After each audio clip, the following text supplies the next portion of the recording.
Des siècles et des siècles d'histoire à travers ces murs. À Taroudant, ces remparts sont un trésor culturel. Mais en plus du temps et de la dégradation naturelle, ces remparts avaient également été endommagés par le séisme d'Al Hawz. Pour restaurer ce patrimoine national, l'État a investi plus de 40 millions de dirhams. Menés sous la supervision de l'Agence de développement du Haut-Atlas et du ministère de la Culture, les travaux comprennent la restauration et le renforcement structurel des sections endommagées des remparts et des portes, ainsi que leur réhabilitation esthétique. Outre la préservation du patrimoine, l'objectif est également de renforcer l'attractivité de la ville en tant que destination culturelle et touristique.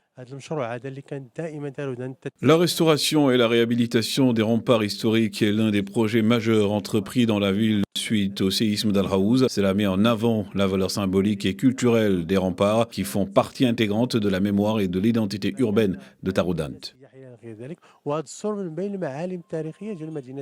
Les travaux sont scindés en deux phases. La première concerne le tronçon s'étendant de Bab Silsla à Bab Talgountrah al-Meskini sur une longueur de plus de 4,5 km pour un coût d'environ 23 millions de dirhams et une durée de réalisation de 10 mois.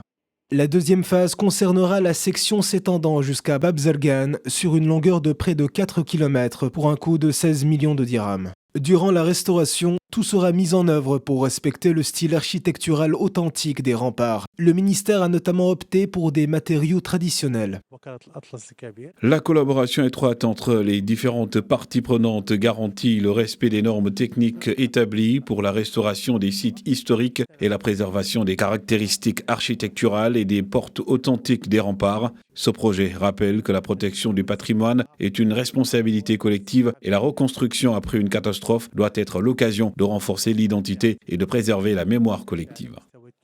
Le projet ne se limite pas à la réparation des dégâts et à la réhabilitation structurelle. À long terme, le plan global est de développer la région. Valoriser le patrimoine local, c'est aussi en faire un moteur de développement économique et social.